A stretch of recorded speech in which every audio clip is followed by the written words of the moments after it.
Mm. Yo, what's good? What's good? What's good? What's good? It's your man, 100 Grand Ross with The Rock Never Stops. Yo, it's been a while. It's been a while. I've been gone for the weekend doing some traveling, but I am back. I am back. And there is so much to talk about. So much to talk about. And today, in particular, we are going to be talking about Jaden Ivey. Y'all know my history with Jaden Ivey. I went from being one of his biggest critics to being one of his biggest fans, holding on when everybody wanted to let go, being willing to let go when everybody wanted to hold on. Uh, but today, whew, look, we got to talk about this because Jaden Ivey might just be blowing his chance. I want to dive into that in this video, but before I do, as always, if you can, smash the like button for me, hit subscribe and the bell for notifications. Remember, it's a small thing for you, but a big thing for the channel. Just go ahead and tap the button, hit subscribe and the bell for notifications if you haven't already, and consider in 2026 becoming a member. Appreciate this community, our time together, and it plays a major role in sustaining this channel and this community. So I appreciate all y'all. Real talk. Um, the last game against the Clippers, man, that was a tough one to watch. I just rewatched it. Um, actually, no, I watched it. I didn't get a chance to watch it because I was traveling. But I watched it, and oh my God, it was so hard to watch.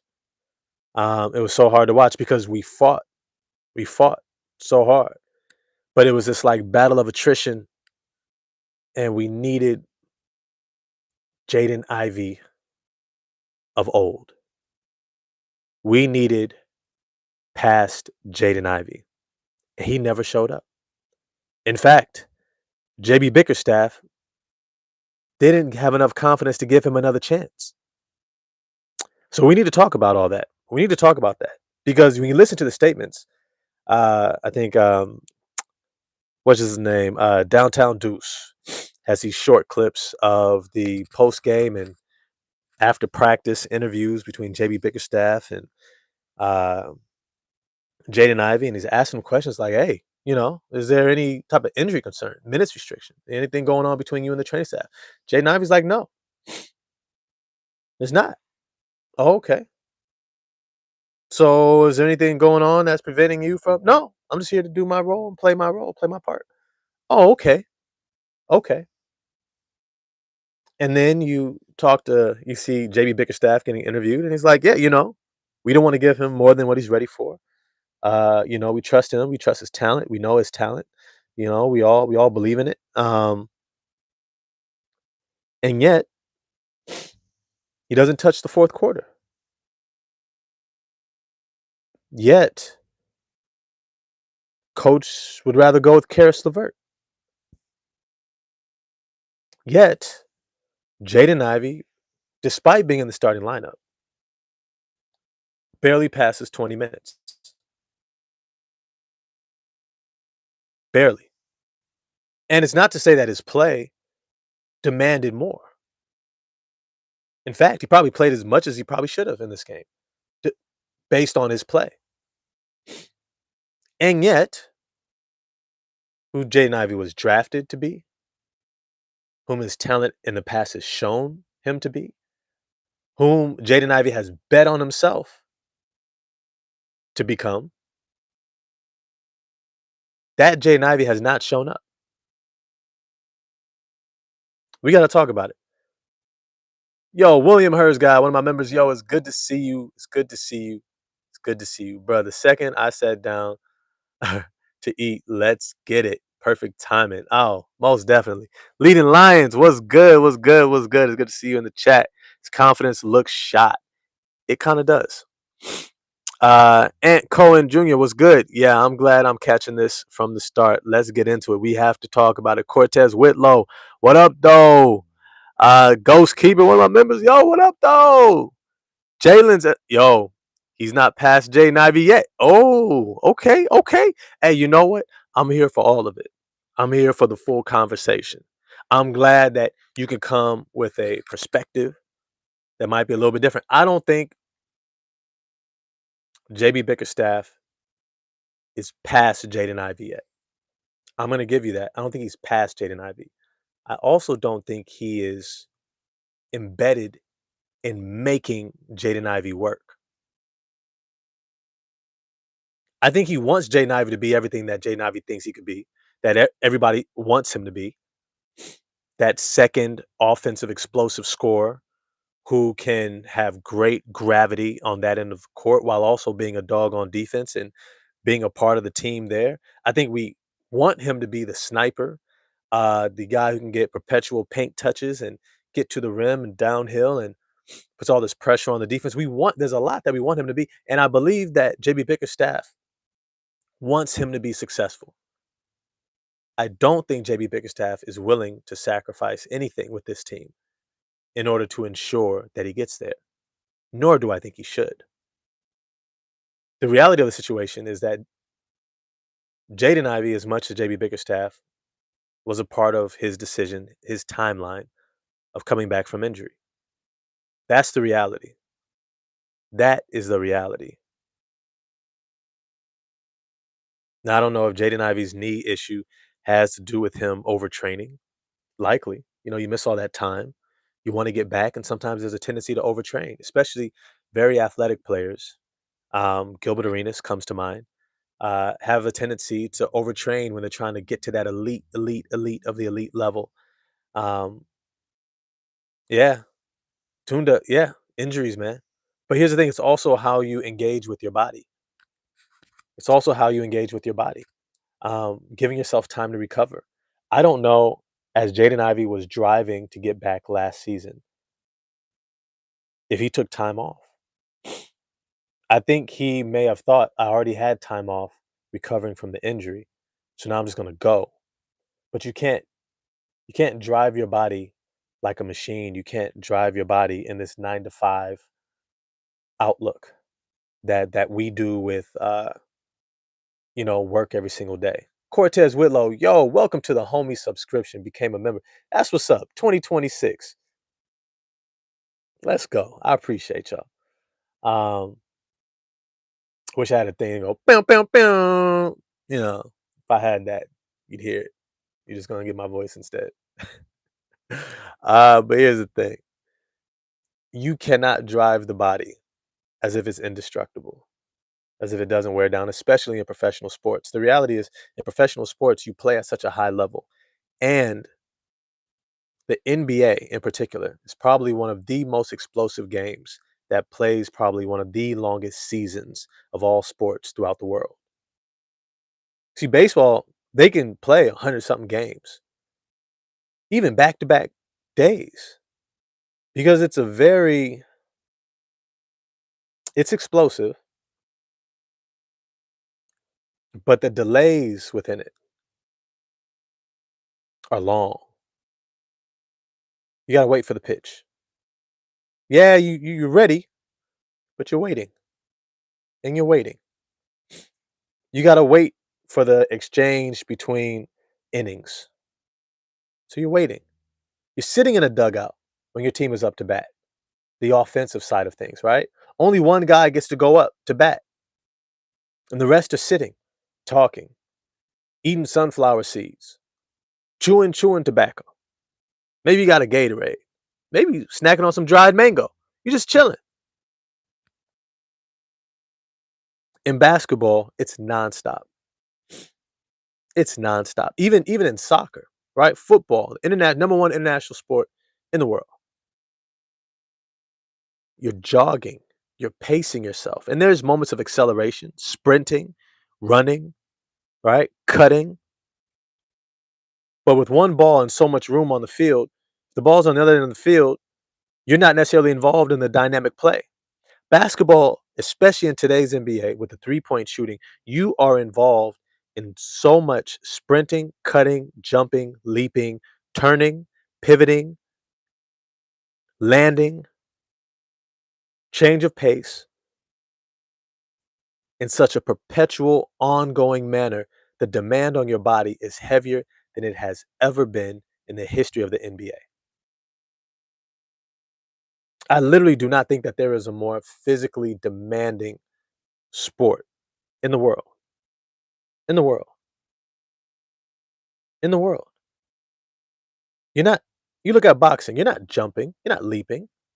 There's no ball between you. I know there's punching and all that stuff and moving, but you're not running nonstop up and down a court. You can stand if you get tired, you can stand in the middle and exchange.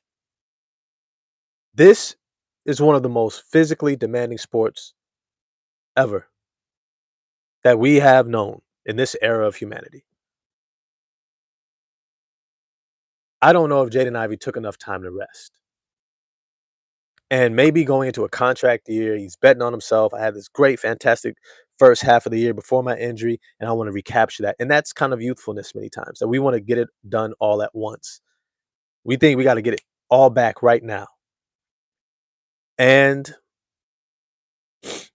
you know, I don't want to say he blew a tire, but he ended up with an injury, ended up with a overuse injury, right? What was taking place with his knee. And then it's delayed even more. And here's the thing. This is what I said immediately. And y'all remember? Y'all remember I said this. Remember I said this. I said this. I said he should not come back until maybe late December. He should be targeting the new year to come back. I said he should take his time. Yeah, leading Lions. You remember? Said G League would have done him great. Great. Think of how Tolu Smith looks like coming out of the G League. Dennis Jenkins, right? Chaz Lanier. Many players utilize the G League to be able to fine tune their game, to be able to make sure that they're getting the minutes, they're staying in rhythm, they're building the confidence, dominating. Gumby, facts, hold the receipts. That's what I was saying. And then he comes back and I say, you know what? There are many paths that lead to success. Say this all the time. There are many paths. The one they chose was to come back mid-November, early to mid-November. I want to say it was something around the 14th or something like that. Essentially a month before I thought I was going to see him back. And I was real skeptical. I said, well, no training camp, no preseason.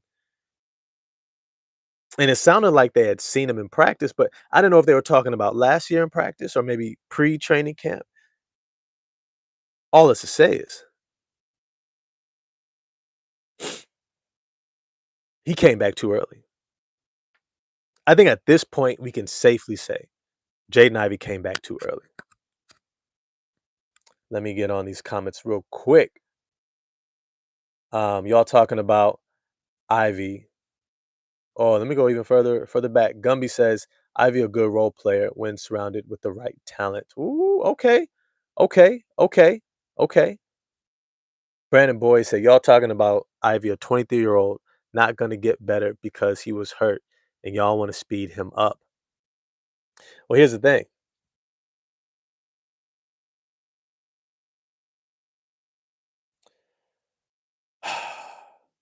As much as I think he can get better, injuries and confidence are closely connected. Grant Hill, the ankle, was never the same. Penny Hardaway was never the same. Sean Livingston, far more gruesome injury, was never the same. So if you don't take the correct course of action with your injury, Derrick Rose, if you don't take the correct steps post injury, it can have a devastating impact in your career. And some of these guys that I've mentioned hit far more notoriety than Jaden Ivey ever has.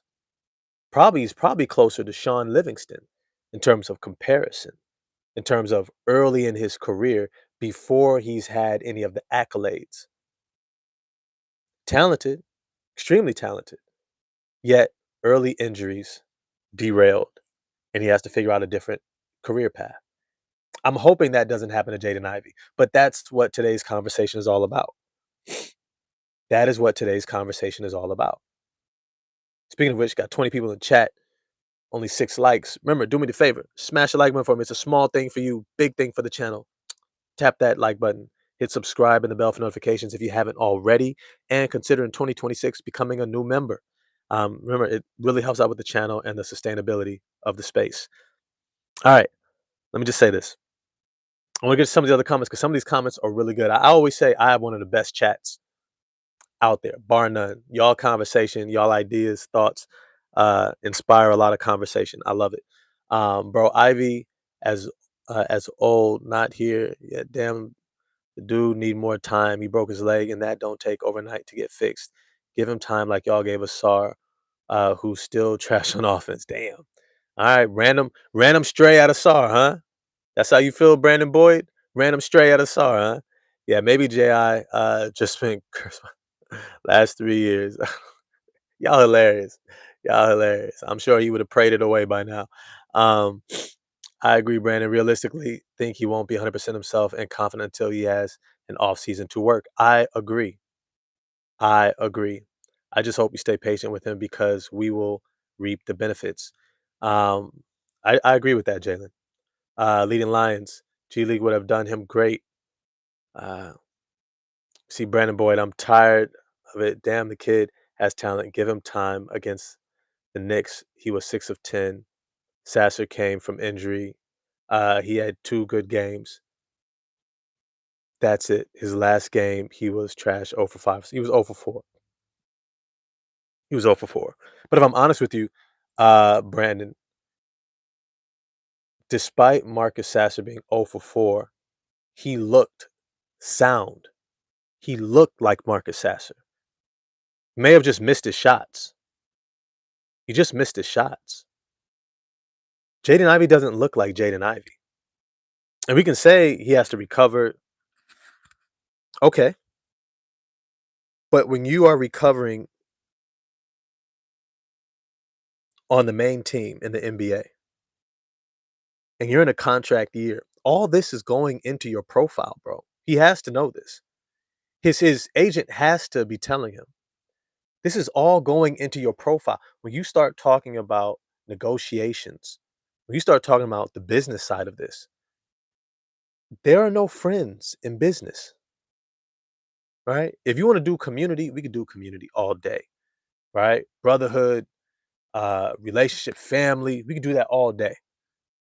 When you get into this capitalist business world, remember the NBA is not just a business, it's exploitative. Remember, these team owners, governors, whatever you want to call them, are making 2 to 3 times what they pay the entire team. And they justify saying, well, we're the ones who putting together the business deals to rake in the money. Are you telling me these players can't hire people at a fraction of what you're getting to do exactly what you're doing happily?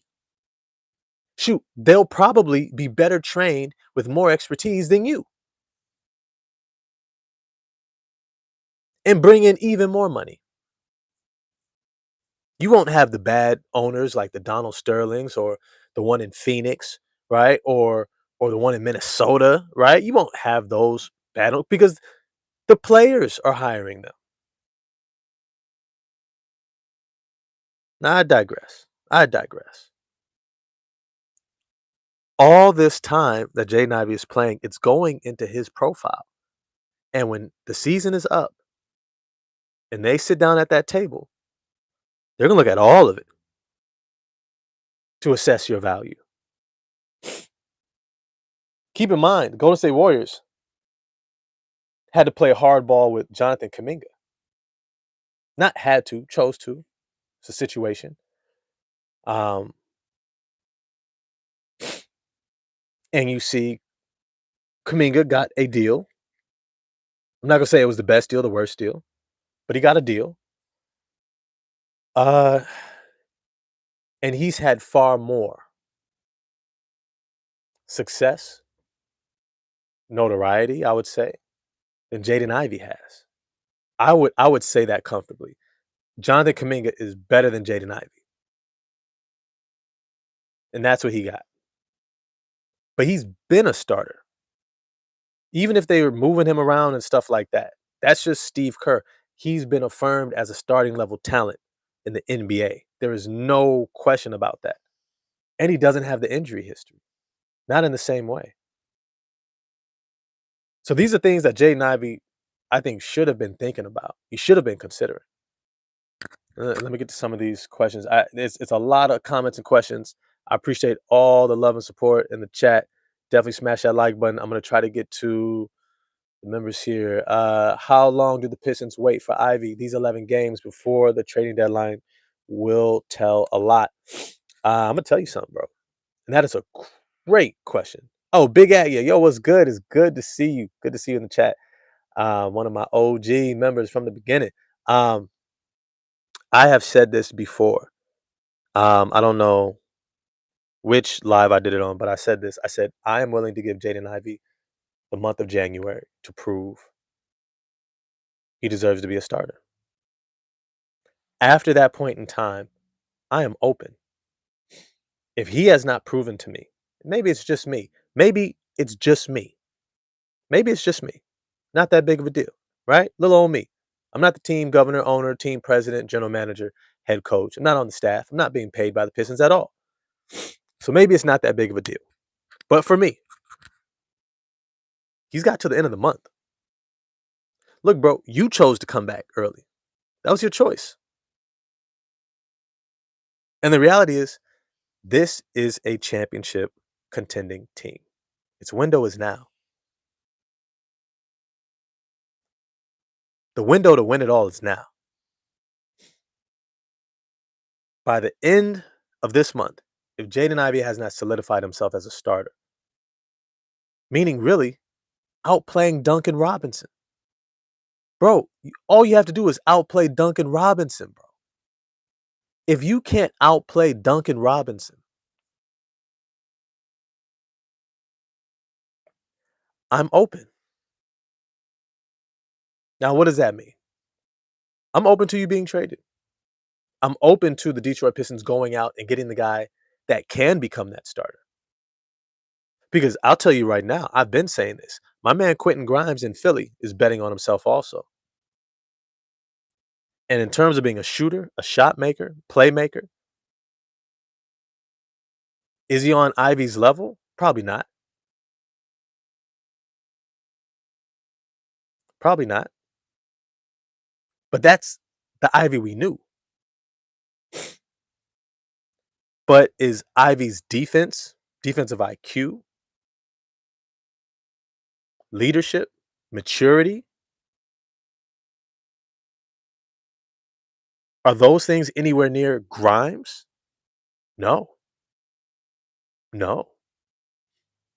Quentin Grimes could start for a lot of teams right now.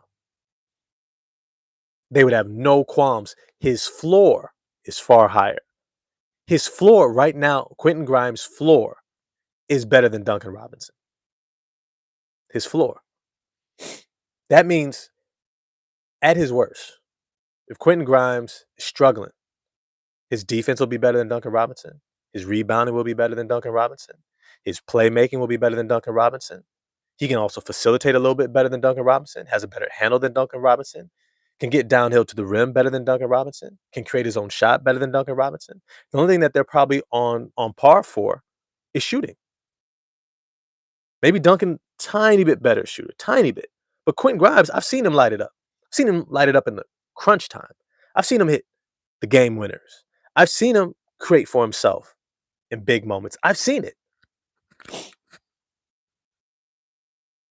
This year, I've seen it. So when I think about Ivy needing to be able to beat out Duncan Robinson, and that's not even to say that Quentin Grimes wouldn't have a huge jump playing alongside of Cade Cunningham and Asara Thompson. You know what he would add to this team in terms of maturity, basketball IQ, seeing the game, being a coach out on the floor, being able to calm guys down, redirect their focus. You almost be like a 25-year-old version of a Tobias Harris impact player in terms of maturity. You know, if that guy's out there, we're we're gonna be okay. We're gonna do the right things. He's gonna tell guys what to do. He's gonna orchestrate a lot on the backside. He's a matured player. But his upside, Quentin Grimes' upside, Norman Powell comes to mind. He's a sneaky athlete. He's bigger than Dante DiVincenzo, who's starting for the Minnesota Timberwolves, a championship contending team. I think he's a better I'd say he's just as good, if not better. He's stronger for sure than Nikhil Alexander Walker. Nikhil's probably a little bit quicker, longer, but very similar player types. I think Quentin Grimes is a better shooter than Nikhil Alexander Walker. All to say is those guys are all better than Duncan Robinson. Dante DiVincenzo, Nikhil Alexander Walker, Quentin Grimes, all those guys would start ahead of Duncan Robinson right now. If Jaden Ivey can't beat those guys out, I am not averse to going out and getting one of those guys, especially a Quentin Grimes.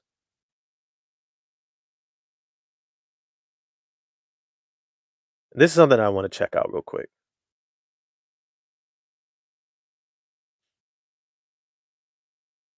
Nikhil Alexander Walker is making 15 million, 14 million, 15 million, and 15 million.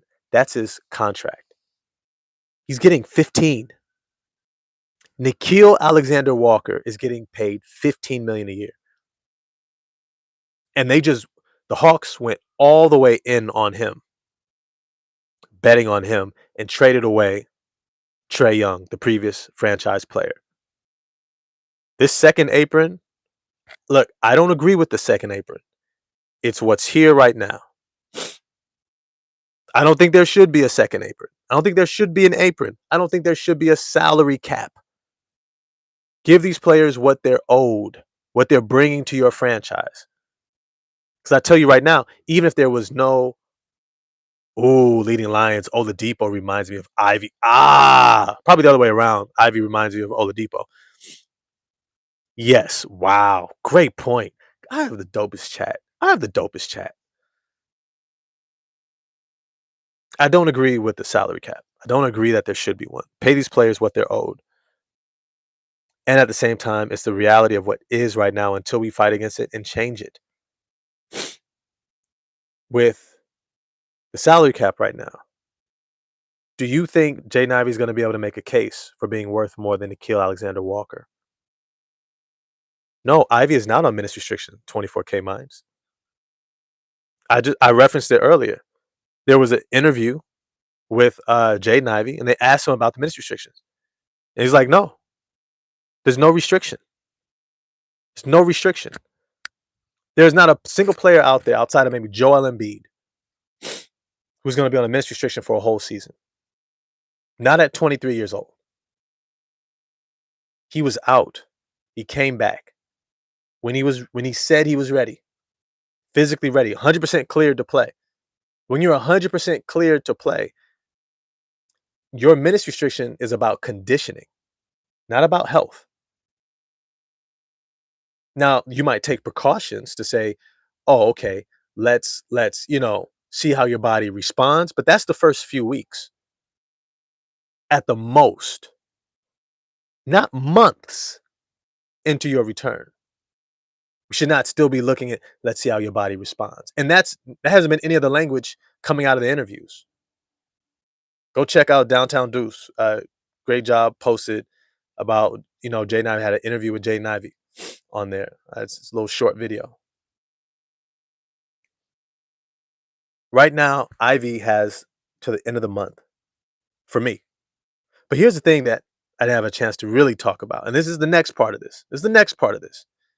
All right. Before I dive into the next part of this, 32 people in the chat, only 18 likes. Remember, it's a small thing for you, but a big thing for the channel when you hit the like button. Just go ahead and press the like button one time, hit subscribe and the bell for notifications. And consider in 2026 becoming a member. It's a dope channel, dope community, great conversation around the Pistons. Let's go. Let's talk about it. Jaden Ivey, he may get re-signed. He may stay on the Pistons. You know who's a better example of what might happen with Jaden Ivey? And y'all might actually find comfort in this comparison. You might actually find a lot of comfort in this comparison. Stephen Wardell Curry. Steph.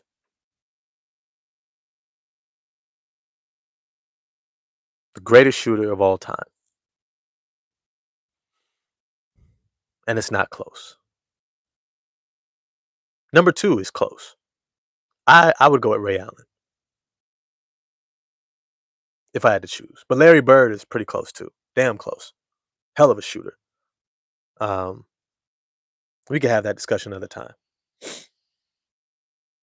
Stephen Curry couldn't stop rolling his ankles when he was with the Golden State Warriors early on. And as a result, the team had to really consider what his future was going to be. But it was time for his contract. And what they ended up giving him was, I believe it was like a $13 million over 4 years deal. After which, I want to say almost the very next year, he exploded. He figured out his ankles. It's really interesting interviews back then. He had to strengthen his hips to have greater balance so that all the pressure wasn't getting put into his ankle when he was planting. 'Cause remember, he would roll his ankle just by planting. Nobody near him. Just running down the court and just, right? It was his hips. He had to strengthen his hips. And then he got better shoes and ankle brace, all the things, right? And he's had a great career, amazing career, Hall of Fame career, one of the greatest careers ever. I think I have him like top 15, 16 all time, which is a huge compliment. There's some amazing players that have come through the NBA. And I'm a little older. I have an older kind of bandwidth of the players and the talent. So that's saying a lot to me. Um, Jaden Ivey may get re-signed, and it might be for a dirt cheap deal. Remember, he's a restricted free agent, which means that another team to bid to try to steal him away from the Detroit Pistons would have to, one, clear the space off their books. That means if they don't already have the financial space on the books cleared up, and I think only a couple teams really have a good amount of money to um, try to sign a large contract player. Excuse me. They would have to bid, but they have to keep that money cleared for the 24 hours it takes. It used to be 36 hours. Sorry, no, it used to be 3 days. Now it's one day for the home team that the player is already on to match the deal. If they match the deal, they keep the player for the amount that the other team tried to sign him for. Remember, Jaden Ivey would have to try to sign that contract.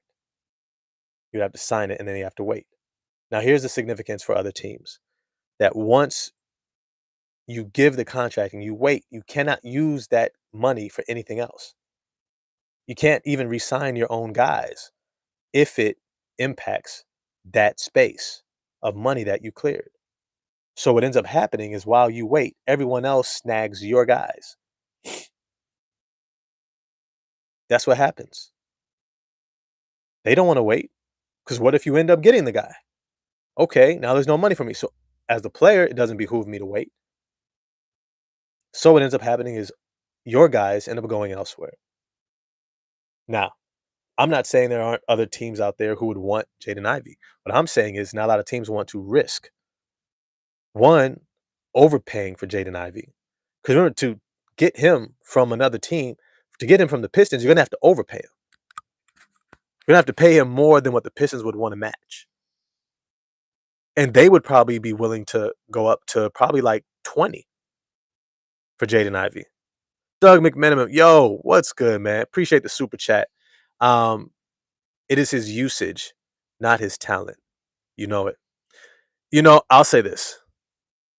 Um, and I'm curious actually what you mean by his usage because he shot 12 times, I believe, in the last game. Yeah, he shot 4 of 12. 0 for 5 from the three-point line.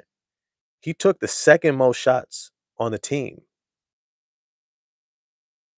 He took more shots than Duncan Robinson, who had 20 points. And he missed a lot of open shots. A lot. Not a few, not a couple, not here and there. Jaden Ivey missed wide open looks that he normally knocks down. And now I'm not saying, look, a lot of the guys did. Ron Holland missed, Marcus Sasser missed. A lot of guys were missing, especially from the 3-point line. Dennis Jenkins only shot 1 of 3. We got really good looks. Karis LeVert, 0 for 3. I think he's the highest percentage shooter on the team. We missed a lot of wide open looks. If we had made a fraction, I think on the night against the Clippers, we shot 22.9%, 8 of 35 from the 3-point line. I think if we make 2 or 3 more, another 6 to 9 points, we win that game. Because those misses ended up being runouts for the other team. Momentum shifters. They kept the Clippers in the game when they could have been out, when they would have been like, all right, that's a wrap. Because remember, it was in the fourth quarter, right, where they were up by 14. Pistons were up by 14 in the fourth quarter.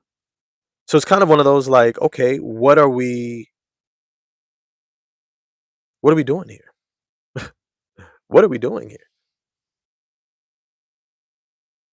You can't knock down a shot. And Ivy, our starter, did not show up. See, Doug responds, says his skill is his speed. Run him like they did Rip Hamilton, and you will see a difference. Okay, not all the time, of course, but mix it up, and teams will get soft. Hmm. I've seen Jaden Ivey on the move. I've also seen Jaden Ivey stand around. Rip Hamilton never stood around.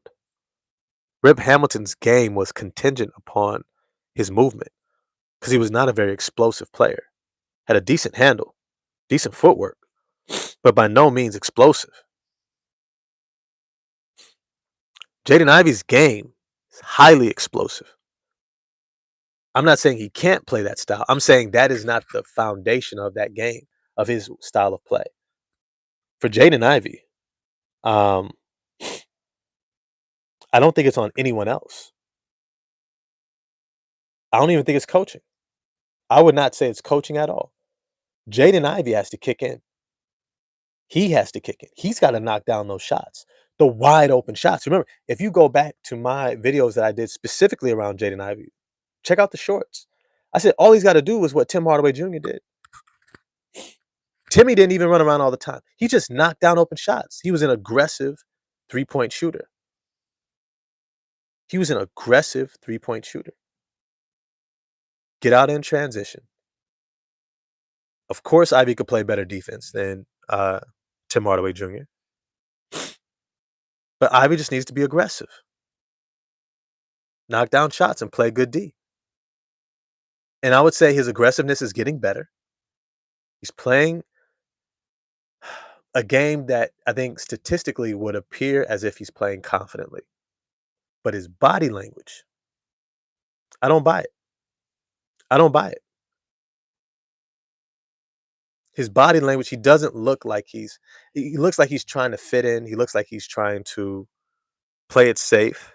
When he got his shot blocked by, I want to say, who was it that chased him down and blocked his shot? It wasn't Jordan Miller. Oh, was it John Collins? Ivy went up soft for a layup, got it blocked from behind. And I say soft because too often in transition, when he normally just flies past everyone, explodes to the rim, and gives you a tomahawk jam, highlight jam. When's the last time we seen Jaden Ivey dunk? Like a power dunk. Not I got up over the rim and put the ball into the rim and happened to grab the rim. I'm talking about slamming the ball through. Don't tell me you're too tired in the game. You ain't playing that many minutes. You're barely at 20 minutes. When does Jaden Ivey make the statement? When does Jaden Ivey make the statement that I'm here? This is my spot. I belong in the starting lineup. He's got to the end of the month for me. It's the 13th. It's the 13th. Leading Lions. I remember you spoke about how he has to listen to his body and change his style of play. And I think he doesn't know who he wants to be anymore for why you see the lack of you know what? That could be a great point. But you know where he was supposed to work that out? Oh, you already know where I'm going with this one. You know where he was supposed to work that out, right? In the G League. That's where he was supposed to work that out. Yeah, he should study a lot of guys. At this point, you were supposed to work by the time you started playing for the main club. You should have had that worked out. I don't think he's washed. I would not say Jaden Ivey is washed at all. I think, matter of fact, Jaden Ivey probably have a really big year next year. But I'm talking about this year. This year. This year. Jaden Ivey has not positioned himself well. He is not playing well. He's doing certain things better. But if we hold the bar to who we believe he is as a starting level guard in the NBA, he has not put himself in the position. I said it many times, many roads to success. He can completely shut me up. Next game, come out against the Phoenix Suns and ball out. I mean, who they got? Colin Gillespie as the other starting guard next to Booker, and Grayson Allen. Oh, come on. Don't tell me Ivy can't eat those dudes up. But will he? Will he? And all the reasons and all the conjecture of what's going on at this point, it's put up or shut up. Because when Cade comes back, you have not proven you're better than Duncan Robinson. So when Cade gets back,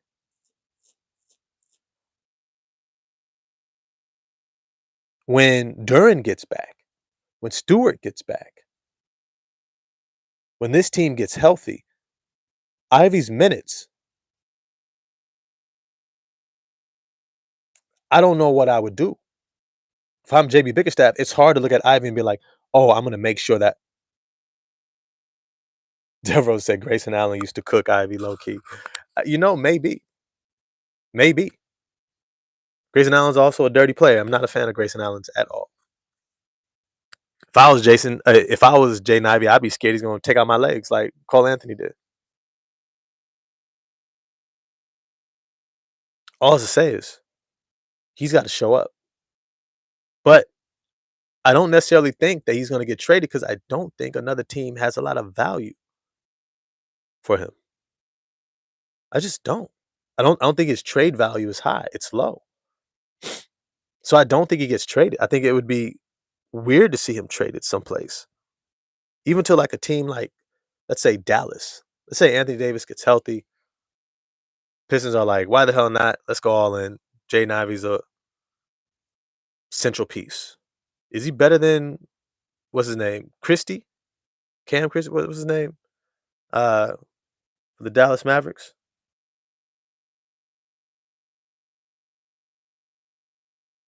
Pull it up.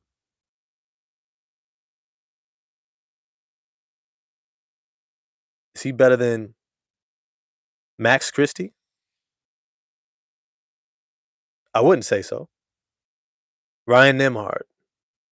Is he playing better than Brandon Williams? Is he playing better than most of their guard rotation? I don't think he is. Devereaux says, I hope he doesn't get traded. I see him looking much better next year. I can too. I don't think he gets traded, though. I don't think he gets traded. I don't think there's another team that sees him and says, I want to bring him onto my team and give him a starting level role.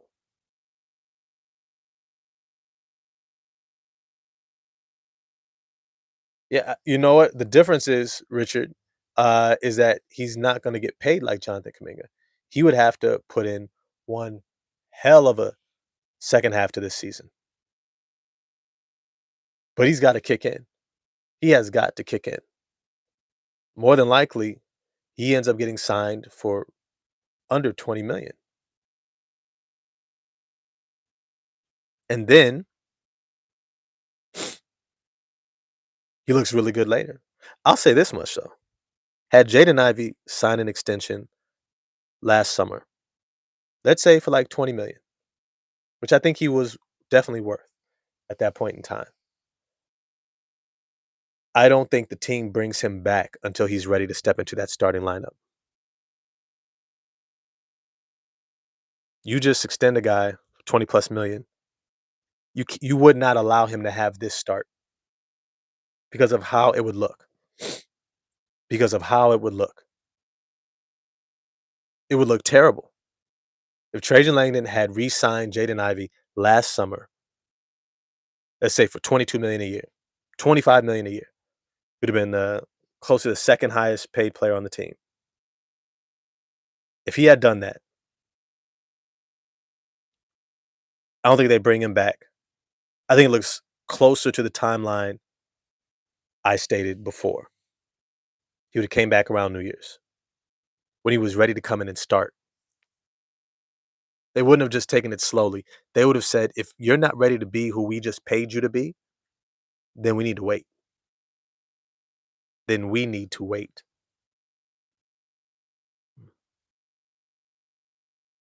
I think that has been the major difference. But because Jaden Ivey wants to bet on himself, they said, fine. Doctors cleared him. Fine. You want to come back now, work yourself into shape? Fine. You aren't ready? Your value is diminishing? Fine. It's a win-win for the organization. Get to some of these comments. Let me see. Ooh, a whole lot of comments. I'm gonna get to my members first, and then we'll go from there. See. Okay, here we go. Cortez Whitlow was the last one I read. Cortez Whitlow says it's time to put Ivy in the starting lineup. Trading deadline approaching. Got to see if he's gonna be what the Pistons want him to be. I have been saying that. I would rather discover that, have Duncan come off the bench. Duncan can still play 30 minutes if need be. I think he'll pick up less fouls early on too. And I think it'll help our defense, and we get a chance to really see what's up. Big Aggie, what up, Rock? Yo, was good. So disappointed in him the other night against the Clips. I was very disappointed in Ivy against the Clippers. They needed him. He did not show up. Big Aggie, he needs Sasser. I don't give a damn attitude. Also, Sasser has a very mature game, and he's also very attuned to what his game is, and he's bought. And he also hasn't had the injuries to really shake his confidence in that way. Um, of course, what makes him hungry is coming off the bench. So there's a different level in what's taking place. But I agree. I agree. Let me see. Yeah, the comments from members. Got to the super chat. These are some great conversations here. Let me see. Oh, okay. Doug McMinnim. Yo, appreciate the $5 super chat. He says, look at his toes. Is that toes? Look at his twos. They are low because he is too timid. Oh, you mean like getting to the basket. JB needs to get him on the move. When Pistons are clanking, they go to post move by Tobias. You know what? That is a good point. Here's the thing. If you are JB Bickerstaff, what play would you draw up for Jaden Ivey to get him going? If your team needs to score, let's say the Detroit Pistons in the same situation as against the Clippers. Jaden Ivey gets put in the game. You need a bucket. Do you draw up the play for Ivy instead of Duncan Robinson? Do you draw up the play for Ivy instead of Karis LeVert? What happens when Cade gets back? Or Duran? Or Tobias Harris? Any of those guys. Would you draw up a play if you're JB Bickerstaff ahead of any of those guys? And then if you did draw up the play, what would the play be? For what type of shot? What shot has Jaden Ivey shown us this season that he is comfortable and confident in making? that you would draw up a play for him?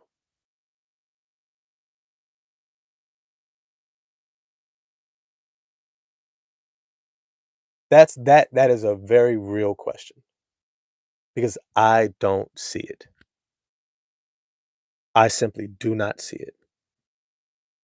And that's a shame because I'm looking for it. I am actively, avidly looking for Jaden Ivey signs of life. Has his defense gotten better? Yes. Is he more aware on defense? Yes. Is he communicating better on defense? Yes. I think the Pistons did such a good job defensively last game. Communication, challenging shots, flying out. Even I had to walk back. I know that I said Tolu Smith was probably our worst defender. He did a hell of a job on defense. A hell of a job on defense. I was so proud of Tolu Smith on defense. Couldn't buy a bucket, but he made his free throws. Okay, Tolu, you're gonna make 7 of 8 from the free throw line. I see you out there, Tolu. Looking real trim and felt like he was out there like he's been waiting his whole life. Out there licking. It didn't matter who was in front of him. He was like, I'm taking this to the bucket. Just couldn't finish. Even the tip ins he was missing, which was disappointing. But I wouldn't be mad to see Tolu Smith again. Would y'all? I might do a video on that soon. I wouldn't mind Tolu Smith. Yeah, Tolu had a great game for what he's called to do. So I don't know, Doug, would you if the Detroit Pistons needed a point, they needed a bucket, would you draw up a play for Jaden Ivey over Duncan Robinson or Karis LeVert,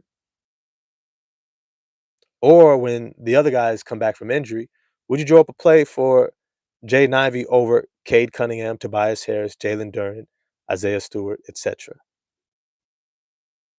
My contingency is that I would not, because Jaden Ivey has not shown me consistently the confidence that I can rely upon any shot in particular right now. I can't even rely upon him in transition. He's laying the ball up instead of dunking it. He's decelerating early instead of accelerating in transition. The place where he's been strongest in the past. He does not look confident in his body. He does not look confident in his shot right now. He made some tough looking shots, the other night. But I don't know that I would trust him above others. Ivy ball handling, not even tight. I, that too. That too. You know, and that's the reality of Jaden Ivey at this point in time. And it's very disappointing because I'm rooting for him. Like that's the reality. It's not this binary type of a situation, all or nothing, where if you're rooting for him, you can only say good things. You can only point out every reason to make your desires come true. It's not just that. It's also acknowledging what you're seeing at the same time, which is a very passive player, a player who's very inconsistent, a player who, even though he's playing a little bit more aggressively, he hasn't broken through yet. Jaden Ivey needs to have that 20 plus point game where he's shooting 6 of 8, gets to the free throw line, knocks down 3, 4, 5 3 pointers, dunks the ball, looks like himself again, and then strings it together a few games in a row. And that is when we can go, ah, and breathe that sigh of relief that Jaden Ivey is back. But it's got to start somewhere, at some time, at some point. Maybe it's against Phoenix. Maybe. I think after that we see the Indiana Pacers, which he always gets up for because he's going up against what's his name, Benedict Mathurin, got drafted out of Arizona, right behind him, right. Benedict Mathurin had that really strong playoff performance, big game in the finals, and Mathurin's looking to get re-signed too.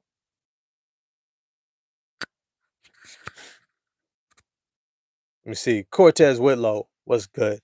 Coach Ross, you need to help Holland and Thompson with finishing at the rim. I would say Holland has been better. I actually think Thompson has been better. I just think that both Holland and Thompson are young in their development, and that's not necessarily what we're asking from them. If we get 10 points from either of them, I think we're good. What we're really looking for from both of them is high level energy, rebounding, great defense, get out in transition, move without the ball. If they're doing those things, we're good. We're good. Let me get to this. Let me get a few last comments, questions. Then we're gonna go from there. I think Ivy's stint with Detroit may be done. Rock, unfortunately, I don't think it's done. I think he's too easy to resign now. He's too easy to resign. He's getting paid 10 million right now. You might sign another 1-and-1 where we give him 10 million and a team option in that second year. Um, you might try to fight for a player option to be able to opt out in case he doesn't play well enough. But it's just to say that he's easy to resign because nobody's necessarily fighting to get him.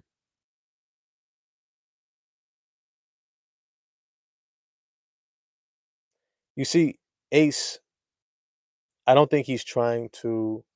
I don't think he's overthinking um, and trying not to mess up. I don't think that's the situation. I mean, maybe I think that that could be a part of it, especially with the team playing so well.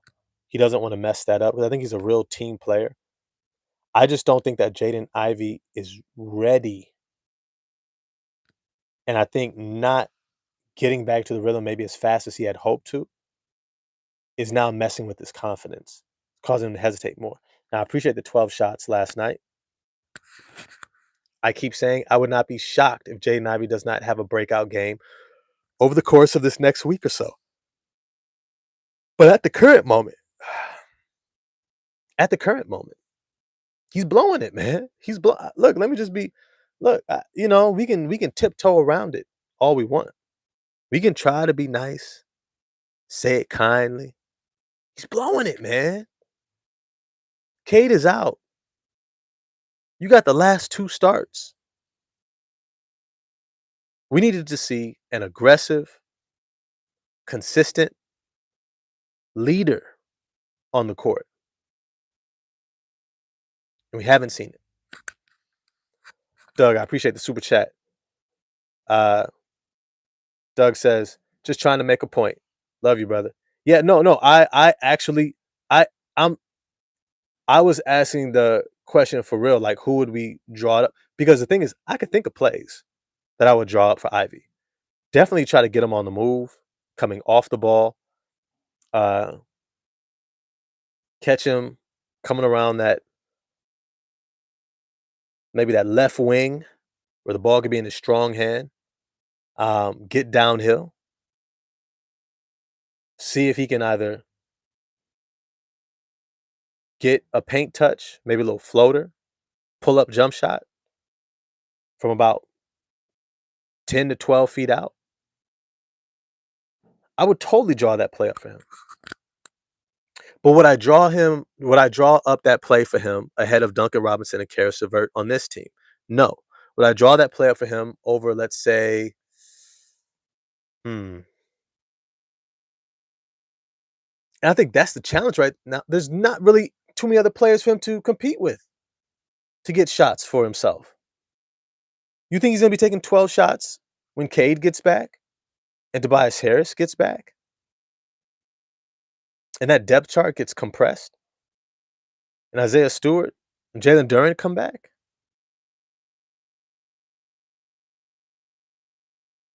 I don't know. I doubt it, especially if he's not in that starting lineup.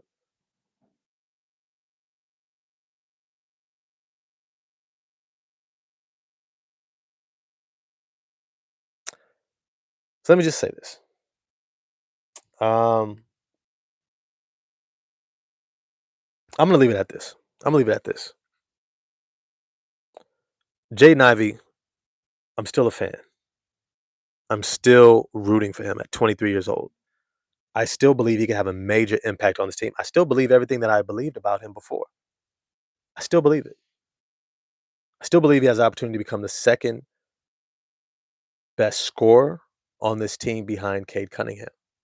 I still believe he could be a difference maker, especially in the playoffs, where his pure speed can make a huge difference.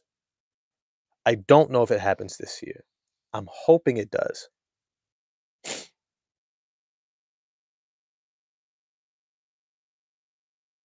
But if it doesn't, I'm open to the Pistons making a move to figure out the guy who can be that difference maker.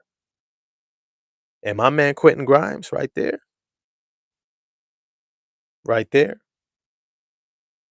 is ready.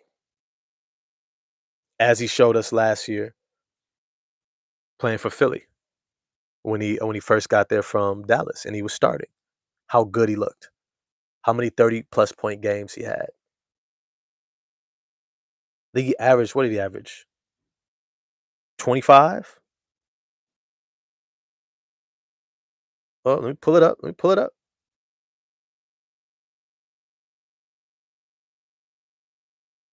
Quentin Grimes, 25 years old, only getting paid 8.7 million. Last season,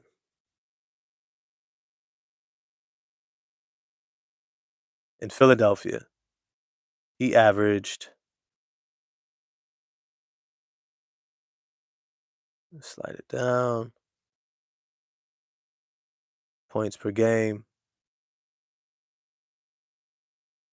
He averaged 22 points per game.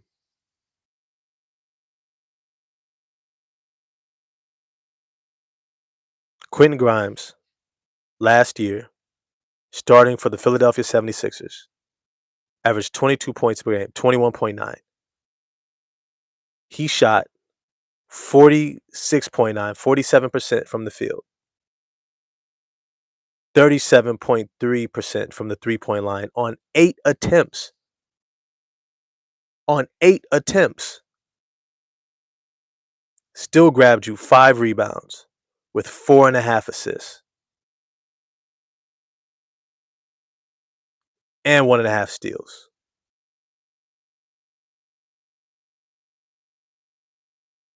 And he did so in 33.7 minutes per game. That's what Quentin Grimes can give you right now as a starter. If we have Quentin Grimes right now starting for us instead of Duncan Robinson, our record, I think, would look closer to Oklahoma City's. That is a reality. That is a reality. I'm just saying. I'm just saying. Just keeping it a buck with you. Jaden Ivey has until the end of January for me before I start saying we need to go out and find that guy. Because I'm thinking contractually too. You might have to take on a Kelly Oubre, which I'm sure they wouldn't mind. You could trade them Karis LeVert or Duncan Robinson. They probably want Duncan, if I'm honest. And then we'd get Quentin Grimes. And as a starter, Quentin Grimes, oh my God. Keep in mind, Quentin Grimes also plays defense. He's tough. He's smart. He's physical. He moves his feet.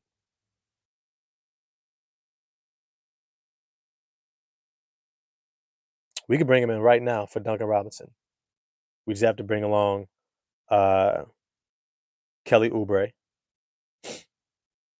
and they get to elevate Jared McCain, last year's rookie, who probably would have won Rookie of the Year had he not gotten hurt. He needs more minutes anyhow. Quentin Grimes is eating into his minutes. We can get Grimes right now, likely for Duncan Robinson. Give us some more depth and scoring.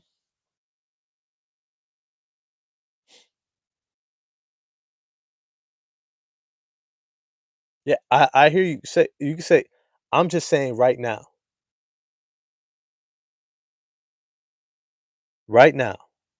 Grimes is clearly 100% better than Duncan Robinson,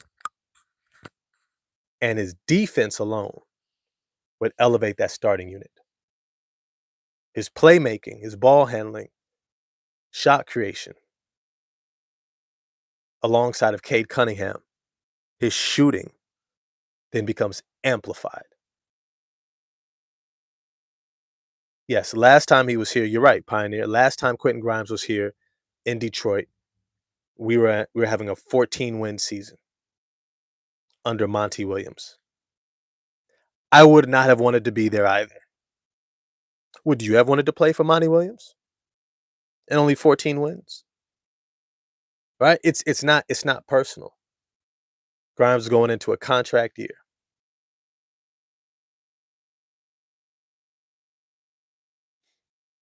Doug, isn't it nice to not rely on the NBA rigged lottery? It's I've always been a proponent of we should not have a draft. We should just let teams sign young guys right out, because then they get to choose where they want to go and they have more of an allegiance to that team. Um, and you should not be fixing rookies' deals, because if you are a rookie, like let's say Zion when he came out, let's say LeBron when he came out, so many of these young guys, Blake Griffin, outplay their contract immediately upon arrival. Cade Cunningham is outplaying his rookie deal for years, probably from his rookie season.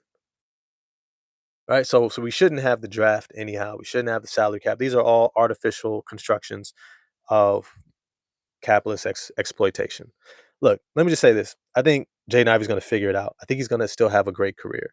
I just don't know if it happens in time this year to get the contract that he wants, that we thought he might have been able to get last summer, or what he would have gotten this year had he hit the ground running. He has not hit the ground running. I do think it's going to impact his contract negotiations. I'm giving him to the end of this month in order to prove to the organization that he deserves that starting spot. If he hasn't, I am not adverse to this organization going out and getting that guy, which could be Quentin Grimes in Philadelphia. All it would cost us is Duncan Robinson. I'm not saying like it's not a small thing, but if we can get Quentin Grimes and maybe a Kelly Oubre, I said let's do it, because we get a real guy who can help us potentially win a championship this year. Imagine if Quentin Grimes could be our Rasheed Wallace. Imagine that. Imagine all of a sudden you got this mature guy who's a two-way player who's knocking down shots. Imagine he's playmaking. He shows leadership, consistency, right? All of a sudden, next to Cade starts settling down, right? They settle down. Quentin Grimes knows how to make a post-entry pass to Jalen Duren and get him the ball in the post. Quentin Grimes knows who needs the ball when. He knows how to move off the ball with Cade Cunningham. He's a fearless shooter with great range. Even if he doesn't have the same upside as Jaden Ivey.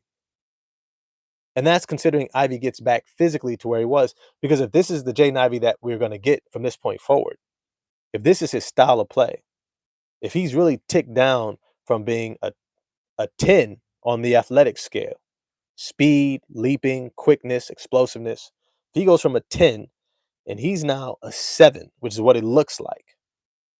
That's how he looks like he's playing right now, at a 7 in terms of athleticism.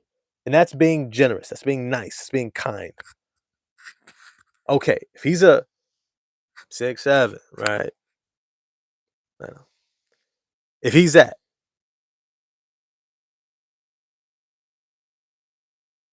yeah, we can go out and get somebody else. If that's who he is moving forward, he's not going to become better than Quentin Grimes because Quentin Grimes has too much experience on him.